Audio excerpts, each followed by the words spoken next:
all of these questions or issues are addressing somehow. Before addressing that, should we care about this? I think they're absolutely and definitively, because there is no such thing as a viable ecology or ecosystem without the baseline of the WTO being healthy, because the rest is a top up on the baseline. So if the baseline collapses, I suspect that we're going to see a lot of disappearance of biodiversity into that ecosystem, much beyond the WTO itself as an organization. Second, I think that the fact is, it's a simple matter. Global issues require global rules, and there are things that simply cannot be, for all kinds of political economy reasons, transacted in bilateral or even bi-regional agreements. On the rules side, in particular, this is not the case necessarily for the market access to the liberalization, which has found its place in part into RTA and FTAs. But on the rules side, there are some issues, and I'm thinking in particular about the unresolved agenda around subsidies, which will require some sort of a more collective effort. It might take a plurilateral route first, but it has to be anchored somehow in the multilateral trading system, because you don't commit on disciplining your system of government support vis-a-vis one particular partner and not vis-a-vis everybody else. And then there's a question of what kind of bilateral agreements are we seeing emerging as well. Let's be also clear that in recent time we've seen not just the sort of RTAs that are fundamentally anchored in the multilateral trading system and stepping stones for multilateral trade governance, but we've also seen the emergence of trade deals, right, including a very big one.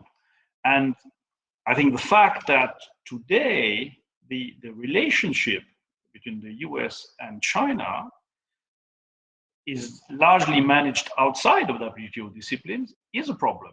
And it's not a bilateral US-China problem, it's a problem for the entirety of the international trading community, because it has knock-on effects, of course. So that's why this question of re-injecting oxygen in the system is very important. And I think it has to do very much, at least in part, with this issue of the mix that Susan raised at the beginning, and in particular, the question of the place that we need to give to plurilateralism inside that architecture. Not the only issue, but it is a core issue. It will start by a number of first steps. I think first is recreating trust and a bit of confidence by delivering on some of the existing negotiating agendas. It's very clear that there have to be a certain set of outcomes stemming from the negotiating agenda at MC12, and there is scope for doing that on fisheries subsidies, on domestic regulation, on giving a meaningful progress to the initiatives that are plurilateral right now on e-commerce and investment facilitation. Beyond that, there's a question, I think a more fundamental question of using the WTO as a convener of states and its deliberative function to recreate a basic shared sense of purpose around what members want out of the WTO, because that has eroded as well, and that is what stands in the way of the possibility to actually converge around agendas for the negotiating function. I think the Sustainable Development Goals, in a way, should be seen as at least an anchor or point of reference for progressively rebuilding a shared agenda, and that's why the issues of health and climate are very important for the WTO membership moving forward, in our view. And then it's time to step into a proper Geneva-based discussion on the reform of the WTO from a more institutional standpoint. We are in favor of working towards a ministerial declaration to establish a structure to actually work towards defining what remains for the time being a sort of politically unidentified flying object, which is WTO reform, because many people mean different things when they talk about WTO reform. These discussions, interestingly, have actually started taking place. Bizarrely, they are taken place off campus. You have WTO members that are discussing WTO reform in the G20. Perhaps it's time to bring the discussion on campus, inside the WTO, and get stuck in that discussion. But it requires also, just as I was saying earlier, I think recognizing and using the flexibility and the adaptability of the system that is already there. And it starts, in our view, by recognizing something that not all members today recognize, but that it's a principle that we believe firmly in, that open plurilateralism actually is a perfectly legitimate form of multilateralism inside the WTO. There is no question that this is in any way contradicting the consensus principle. Perhaps beyond that, we're going to have to do more. We're going to have to start looking again in a more practical manner at how to integrate plurilateral agreements in the multilateral architecture beyond the existing route, which is the Annex 4 route, or beyond the possibility for members to schedule additional commitments. All this is good, it's available, it's there, but it's probably not enough. It goes to the heart of also finding redefining in very simple terms what we actually all think consensus means. Consensus for us means that no member can be forced to undertake commitments or to have their rights and obligations changed without consent. Anything that does not touch on that should be accommodated inside the WTO system, perhaps on the basis of a number of principles to be established, not creating obligations for non-participating members to these plurilateral agreements, and not detracting from the rights of non-participating members, and being open to participation and remaining open to participation. All this is possible. It's a construct, it's an architecture issue of the WTO that, if addressed, would, in our view, start giving oxygen to the negotiating function of the WTO, and therefore oxygen to the WTO. Yusong Chen said, I listened very carefully in his introduction, that plurilaterals are a double-edged sword. We are much more of the view that plurilaterals are part of the solution for the WTO.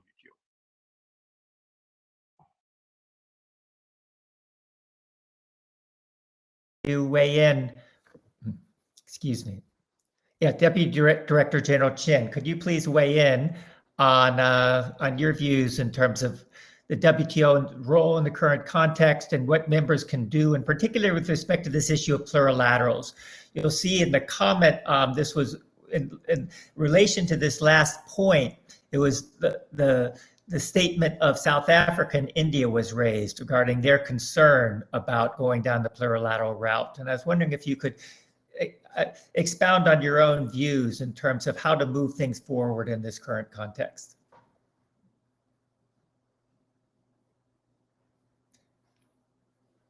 Leaving just now because my computer has some problem just now, and I followed the discussions, and it seems for me that there's some element in the plurilateral initiative. Obviously, it can help to pave the way and break the ice of the current situation of the negotiation, and it will also provide a kind of a platform, to test new rules.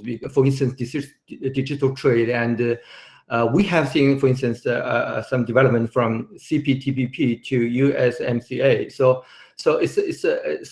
probably in the first time, if we build something in a multilateral trade agreement, it's not so mature.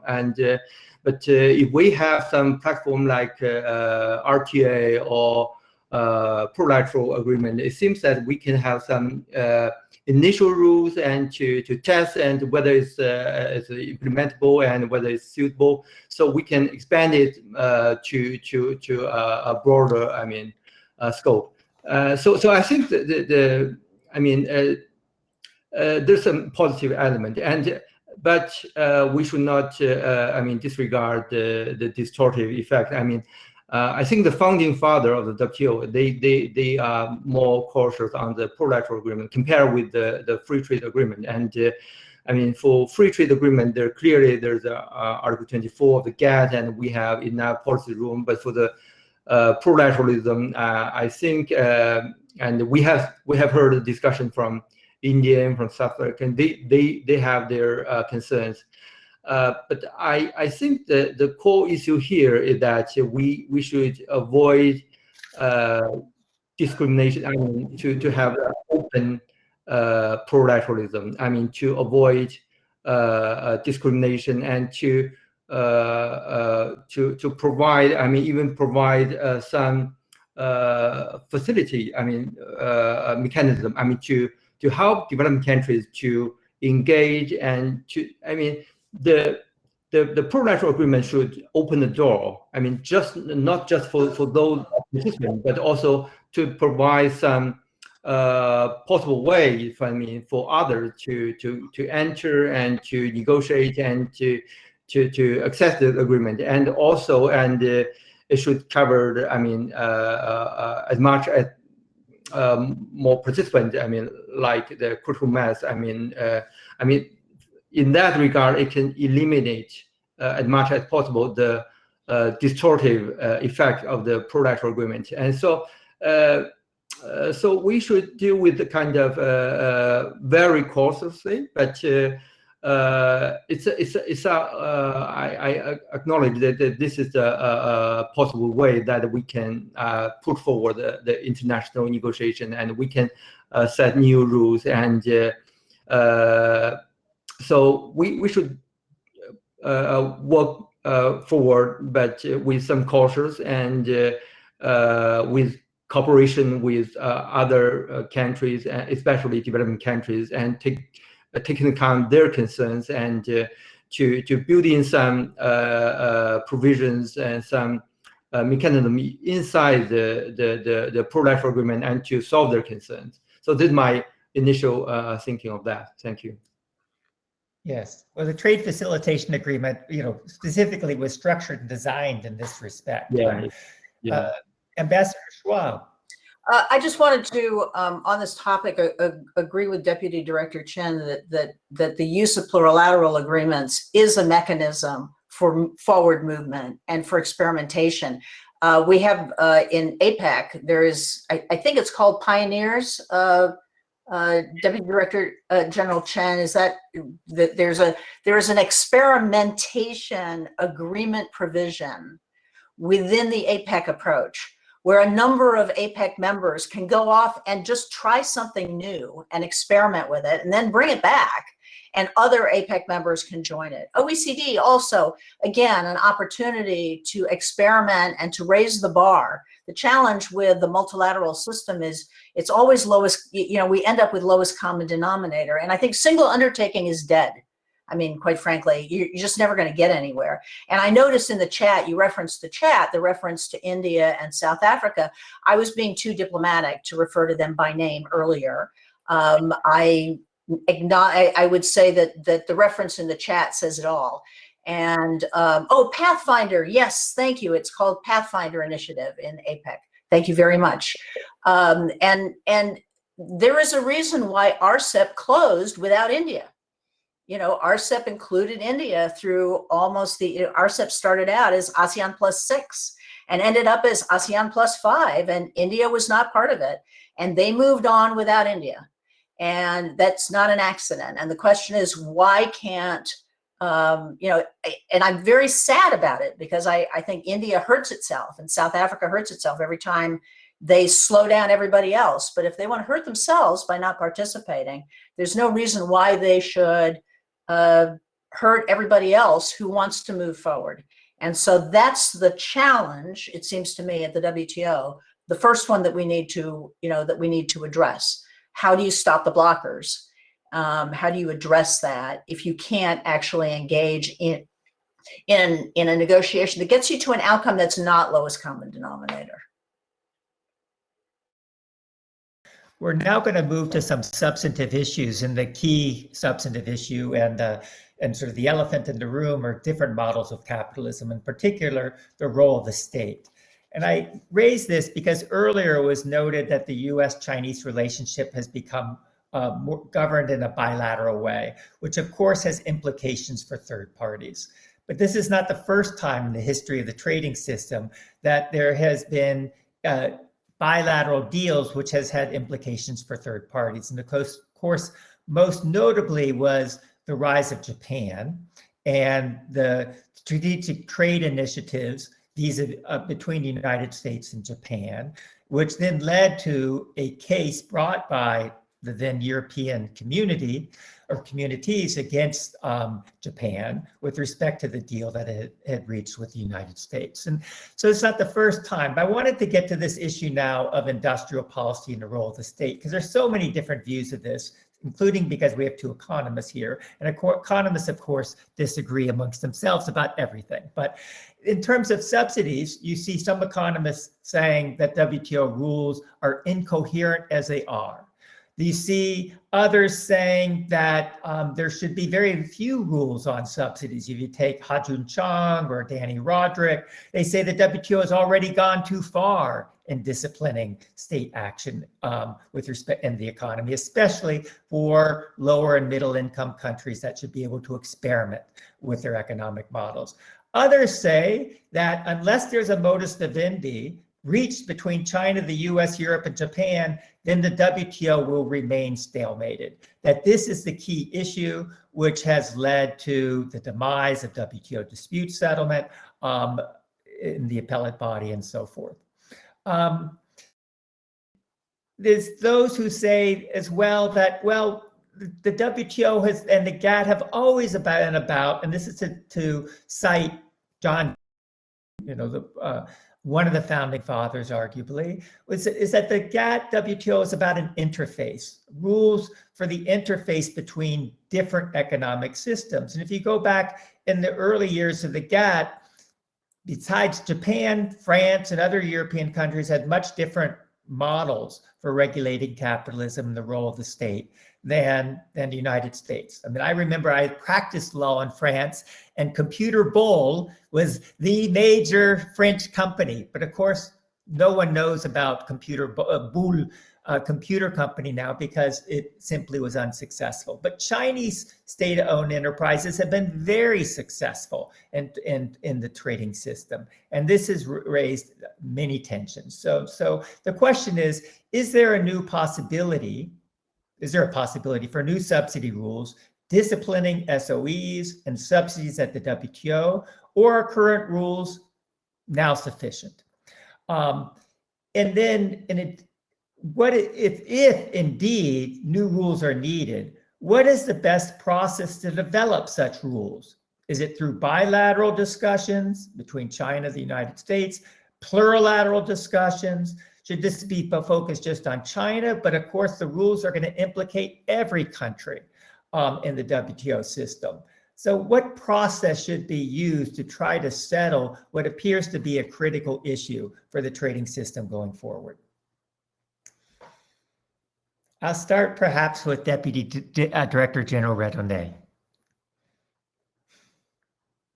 Okay, well, indeed, and it probably makes sense that you start with me, because as Anabel was saying, we have been indicated that we are keen to see the WTO membership moving into this space a bit more decisively than it has done until now.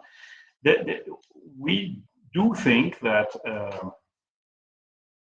well, first of all, the solution to the difficulties of the WTO lies, of course, not just in the how, all these questions of architecture and formats that we first discussed, but also very much in the what the members negotiate. And there, we do think that right now the rules of the WTO are not sufficiently effective in tackling the negative spillovers on trade and investment from various forms of state intervention in the economy. So the issue is not the question of the articulation between different economic regimes. It's about focusing on how to manage and reduce the tensions created by spillover effects linked to these differences. This is particularly true when state intervention distorts competition, the home market, or in global markets, because of course there are some trade contingency instruments for jurisdictions to defend their own market, although probably insufficient given the extent of the distortion and the spillover effects that we're seeing. There is a fundamental problem in this zone of intransparency, which is even worse possibly than other sections of economic policies that are governed under the WTO. We have been at this for some time without much progress, but this is, I think, a starting point. And generally speaking, anybody who looks objectively at the rule book will see that there are gaps, there are insufficiencies. The industrial subsidies are sort of well covered or governed or disciplined when there is a export contingency. Subsidies to services, completely absent from the global rule book. So this is one of the areas where the gaps in the global rule book are in our sense, the most glaring, and that's why we believe that it is necessary now to take, as proponents, new initiatives. We've been trying to incubate ideas with partner countries.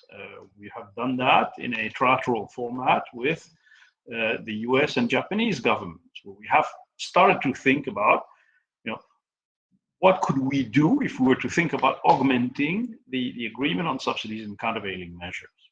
What are the possibilities? Additional categories of prohibited subsidies, recreating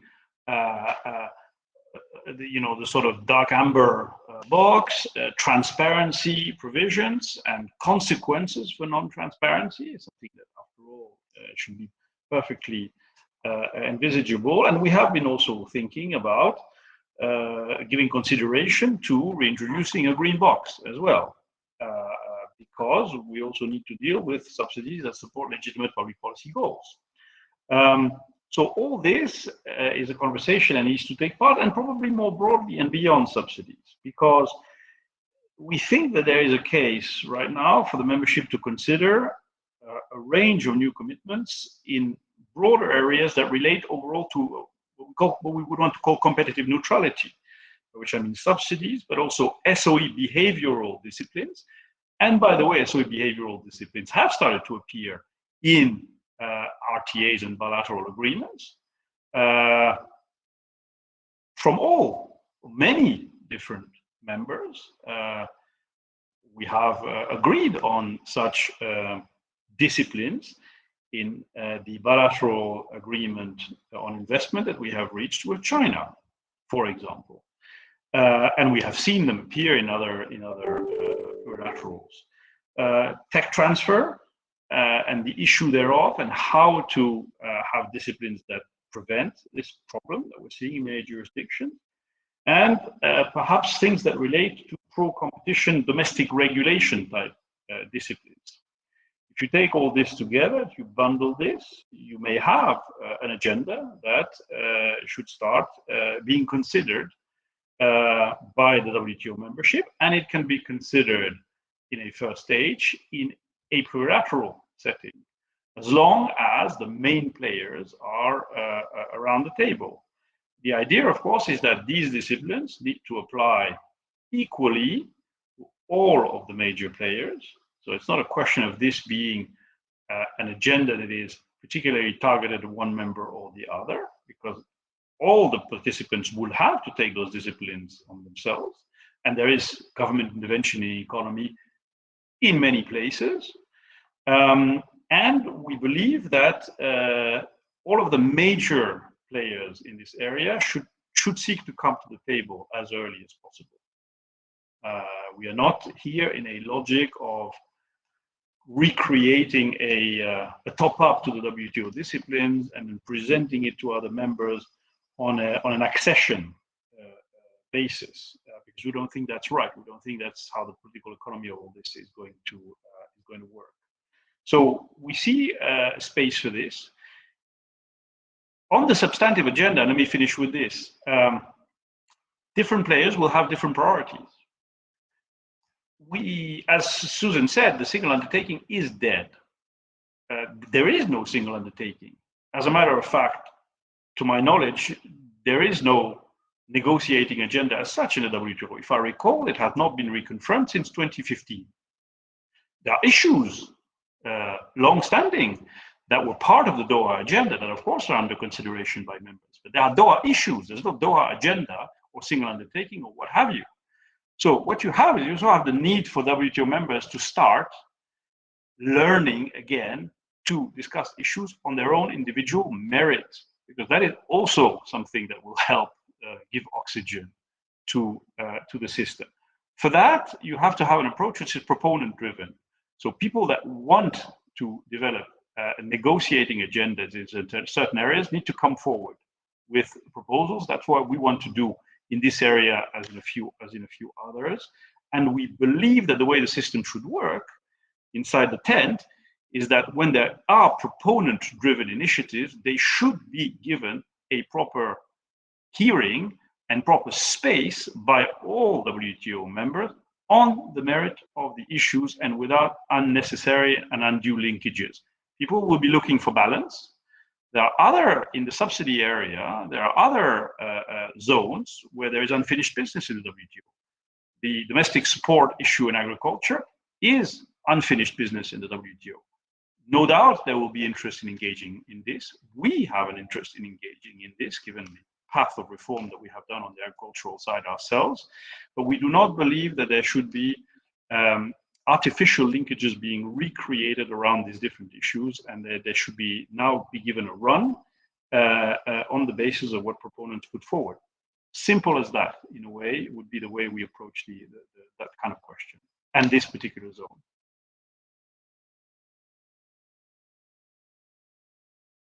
Much. And someone else at the, I don't know, Ambassador Schwab, Deputy Director General Chen, would you like to step in and just in terms of ideas of how to address this fundamental issue with respect to are the current rules sufficient?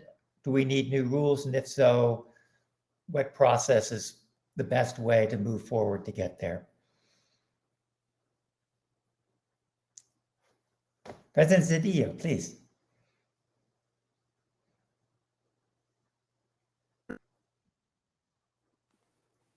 Well, I think the question you are posing was posed some time ago for people, by people interested in the multilateral trading system moving forward, basically acknowledging that the most relevant game now is not certainly on the front of traditional trade liberalization, which has been achieved to a significant extent, although not fully yet, but really what is done behind the border, including the issues you have mentioned.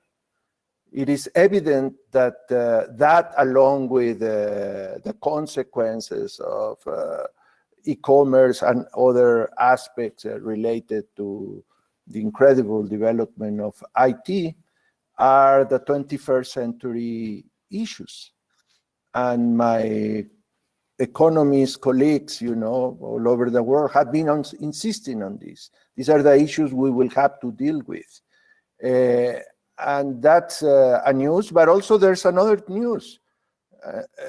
And that is the one that there is no lack of ideas on how to go about tackling these questions. And in fact, some of these ideas have already permeated some instruments.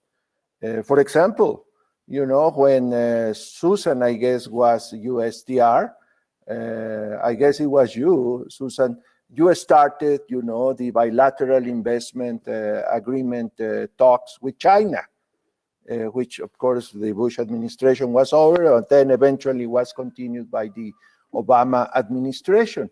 And actually that was not a trade agreement, was a bilateral investment agreement. However, when negotiations were interrupted, I would say by a foolish political miscalculation by the Obama administration in August, I guess, 2016, 90% of the agreement was already sort of agreed. And within that agreement, there were chapters on subsidies, on state-owned enterprises, on you know, government procurement. I haven't looked at in detail, but I guess that the bilateral agreement that now the European Union has developed with China also has made significant, you know, inroads into some of those topics. So we are not talking about something that is, you know, totally uncharted territory. Of course, the bottom line is, how do you guarantee something that has worried the Europeans and the Americans, you know, for many decades? How do you guarantee competition, right? And when you have subsidies, hidden or not hidden, for your exports, for this or that, of course you have no good competition. If you give some privileged treatment to state-owned enterprises to be competitive out there, that is not competition, you know. And I think eventually we will have to deal with those issues. I think in the new, I would say, sequential agenda for reforming the trading system, that is going to be there inevitably. And I agree, you know, the single undertaking, well, that's a card that was played in the past for other reasons, under the request of the United States, by the way, in the Uruguay round. Then some countries asked for it at the Doha round, but that is not a game we can use anew. So we will have to be sequential. But of course, the first step is to restore the functionality of the WTO before we go into these very important issues. And one obvious case, of course, is to unblock the appointment of the judges of the appellate body. Because one of the greatest virtues of the WTO is not only that it has rules, but that uniquely it has a mechanism to enforce those rules.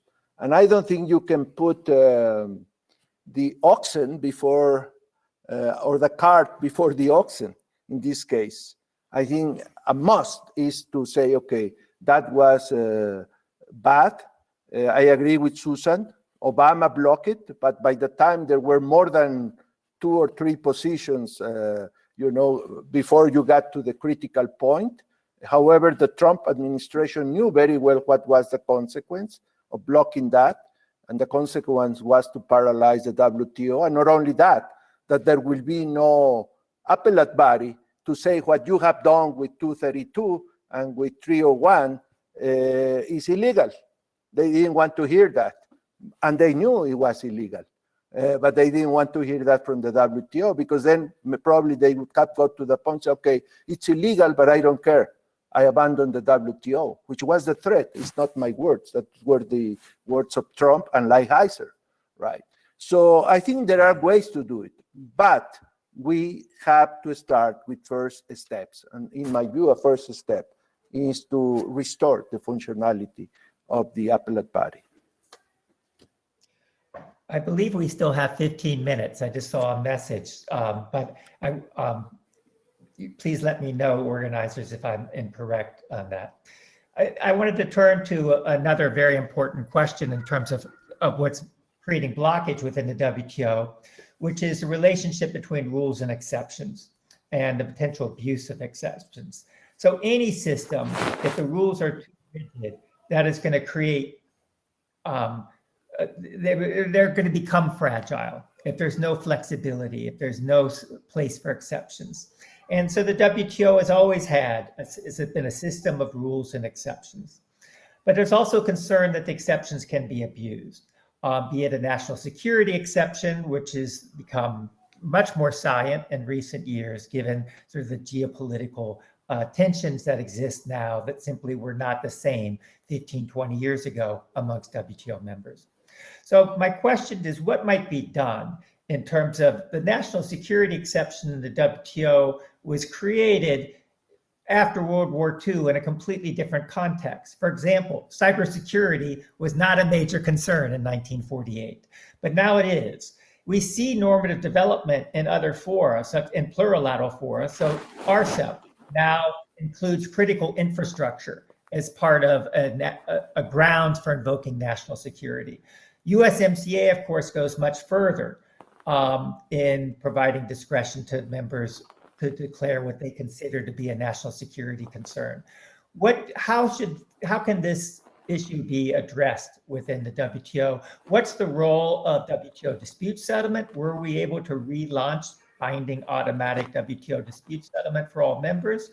The committee process, soft law process, what are your suggestions? I leave that to the floor. Deputy Director General Chen, if you have some thoughts on this, or anyone else, please. Well, I already gave my opinion. I think you are jumping too much, because you are saying, okay, let's reform the system and then that will restore the functionality. And I fully, totally, radically disagree with that position. We had a dispute settlement understanding with an appellate body that functioned for many years. And actually, I would say the most evident beneficiary of that system was the United States.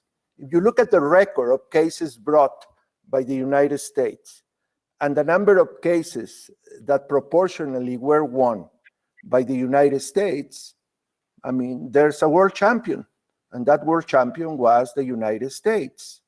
Now, we always knew that some rulings by the appellate body on trade remedy actions didn't like the United States, because those decisions were against some particular vested interest of some groups in the United States, which is, I used to be a politician a long time ago. That's a political reality. But that's not an argument to destroy an institution. And I think the dispute settlement mechanism, of course, can be reformed. And again, there is an abundance of ideas to do so, and it should be reformed. But to say, let us reform it and then see if that restores its functionality, I think, in my view, is not really consistent or acceptable. Particularly if we are speaking about a country that has used the system and has rightly so, legally so, taken advantage of the system quite properly. So I don't think that's an argument. I think we should restore as soon as possible, and that will be a nice gesture from the part of the Biden administration. I would say much easier than to go back and negotiate the Iran agreement, and to do what it will take, to fix the climate change agreement. I don't think that should be a negotiating chip for the future. There are many others that should be put at play. So I guess I have to address the appellate body issue. Granted, the blocking of panelists started after my watch. However, the issues started on my watch, and so let me articulate how I perceive the issues. The U.S. actually, if you look historically, the U.S. has been very faithful historically to dispute settlement decisions, and you look at some major changes in U.S. law that were made because we lost WTO cases. So you look at Foreign Sales Corporation, FSC, DSC, you look at the Byrd Amendment, you're talking about the executive branch going to the Congress after the US lost the GATT case, the WTO case, and reversing major provisions of tax law. and major provisions of trade law because we lost cases at the GATT, ultimately WTO. So we've been pretty faithful to those decisions and respectful of those decisions. However, it became clear in the early 2000s that what was happening with the appellate body was the appellate body took it upon itself to make up for the fact that the WTO hadn't been negotiating new rules since the early 90s. And it appears that the appellate body decided it was going to do it itself. It was going to create the precedents.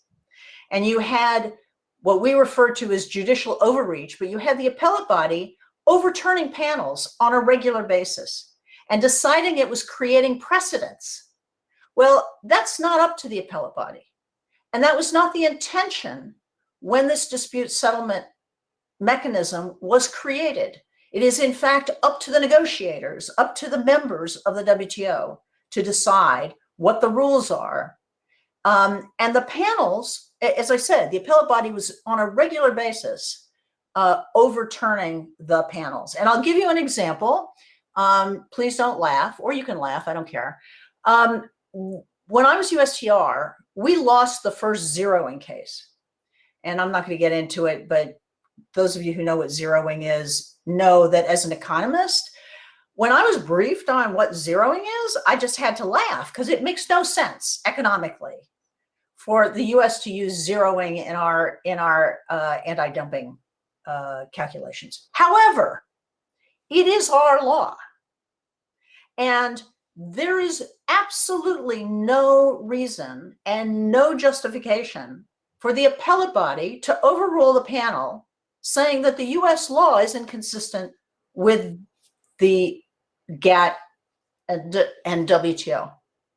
Because that is not what our trading partners negotiated in the Uruguay round or prior to the Uruguay round. And therefore, regardless of what I think of zeroing or anybody else thinks of zeroing, unless and until our trading partners want to negotiate an alternative to anti-dumping countervailing duty agreements at the WTO, then there is no right for an appellate body to decide on its own that US zeroing is illegal. And so if you look statistically, a lot of the US losses at the WTO are from zeroing cases because everybody then piled on, right? You just keep filing zeroing cases against the United States. So that's an example of judicial overreach. And then to quote both the Obama administration and Trump administration leadership, they have only ever been able to identify US appellate body members being balanced and non-nationalistic in their decisions on the panel and that on the appellate body. And from their perspective, every other member that is on the panel, particularly, well, no, I won't name names, but their perception has been that other countries that put forward appellate body members, those individuals were not balanced in their decision-making. Now, I'm just repeating what the perception is, but we certainly saw that with certain very opinionated appellate body members, none of whom are from countries represented on this panel, for example. So I'll stop there. We're running out of time, so we got about 2 minutes. Anabel was, sorry. Anabel's finally willing to do something again. Yes, well, clearly we're not going to solve all of the problems today, the challenges, but if there were, Yusong, did you have a comment that you wanted to make? Yes.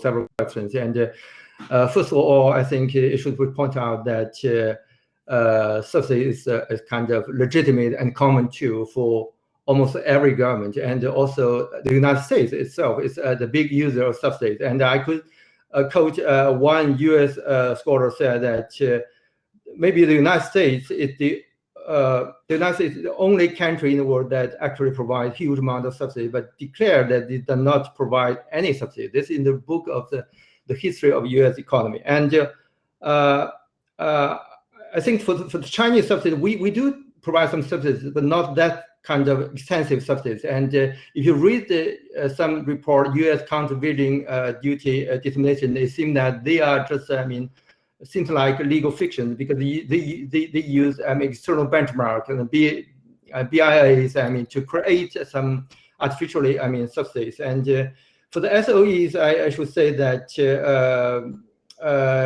international rules not only should not discriminate against SOEs, because in China, SOEs should compete with the other companies in the market and on an equal footing. And so we believe that the rules should guarantee that government regulation should not discriminate against SOEs.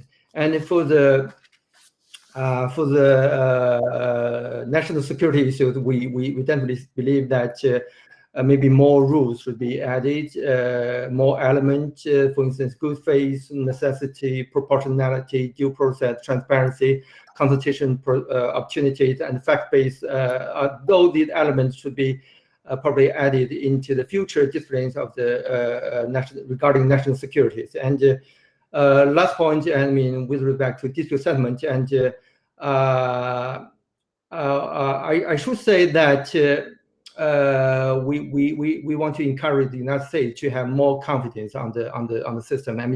I read just Ambassador Schwab just said that I read the previous U.S. statement in the DSB meeting, and they gave a very high good remarks to the appellate body, and they said the appellate body have provided example of sophisticated legal analysis and legal drafting. It's a very good word. And I also read the evaluation from Professor John Jackson, Robert Hodak. In the previous several years, they think that the appellate body is rather good, and they provide a lot of guidance on the WTO rules. And maybe I just suppose that because that in the recent years that the United States have been lost in a number of cases, but I should mention that they also prevail in quite a number of cases.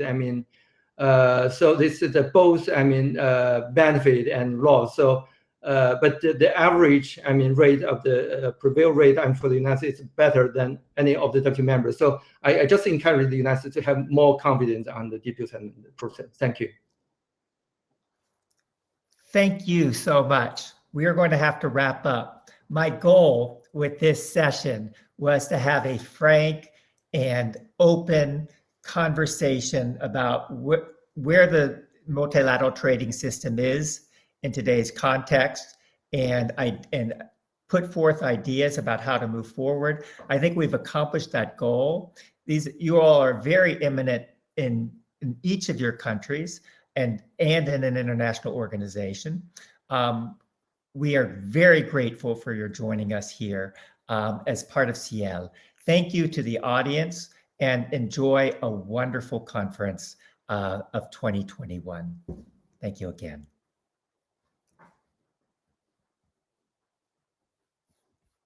Bye, everybody.